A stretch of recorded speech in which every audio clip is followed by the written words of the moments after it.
Olá, meus irmãos, graça e paz, que Deus esteja nos abençoando, nos guardando, em nome do Senhor Jesus. Hoje estamos aí já na nossa aventura, na nossa série do livro de 2 Samuel, podemos pensar assim, e já estamos no capítulo 15. O capítulo 15 vai tratar das consequências, podemos pensar assim, das consequências dos atos de Davi, das consequências também do ato de Absalão, de tudo aquilo que vai acontecendo. Primeiro nós vimos que Absalão tenta se reconciliar, tem aquele momento que eles conversam, mas não há uma restauração, não há realmente uma reconciliação entre eles, algo ali, vamos dizer assim, só para gregos ver, vamos pensar assim, o ditado que a gente tem, só realmente não, já que tá bom, ele quer vir aqui, beleza, tranquilo. Então ele foi embora e disse que aí não viu mais o rei, toda aquela situação que nós vimos no capítulo 14. E aí agora, a partir do capítulo 15, nós começamos a ver as consequências. Alguns, vamos dizer aí, que tenham passado da conversa que ele teve com Davi a última vez, mais ou menos 4 anos, e através daí Absalão começa a tramar um plano, realmente a planejar uma rebelião contra o rei, a planejar uma rebelião contra o próprio pai.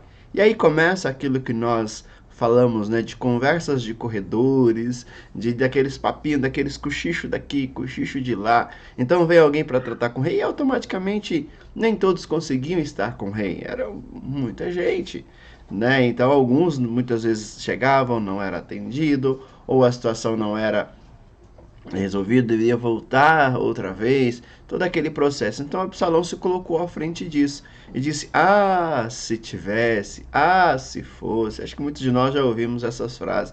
Ah, se fosse comigo, se fosse eu, teria feito assim, se fosse eu, teria feito assado.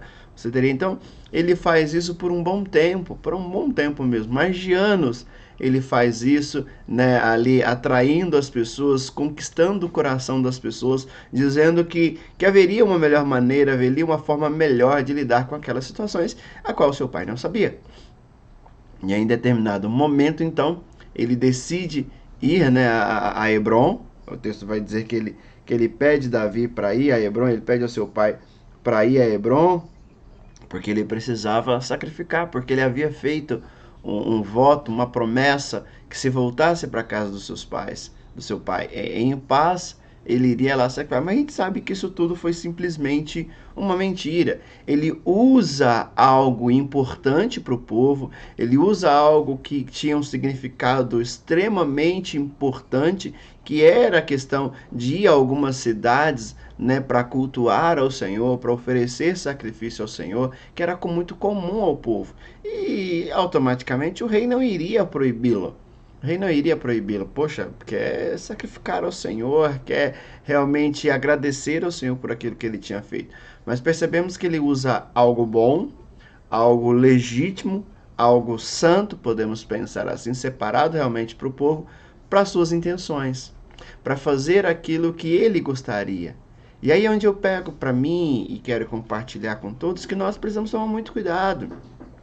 De repente, propositalmente, vou fazer isso para mostrar que eu sei fazer.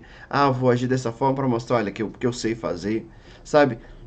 Fazemos algo que vamos dizer assim, algo certo, algo correto, algo que é nítido, né? Algo que realmente que é para glorificar o Senhor. Mas e a motivação? Qual é a motivação que me faz fazer aquilo? Simplesmente fazer por fazer? Simplesmente por achar que eu sou melhor? Simplesmente por achar que... Ou de repente, simplesmente uma rebelião. Quero mostrar. E foi o que Absalão fez. Absalão usa algo como se um voto que ele tivesse feito.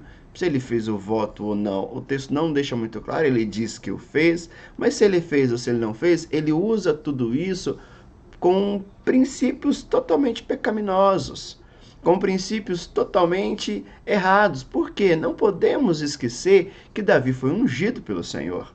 Davi foi escolhido pelo Senhor. Davi foi chamado pelo Senhor.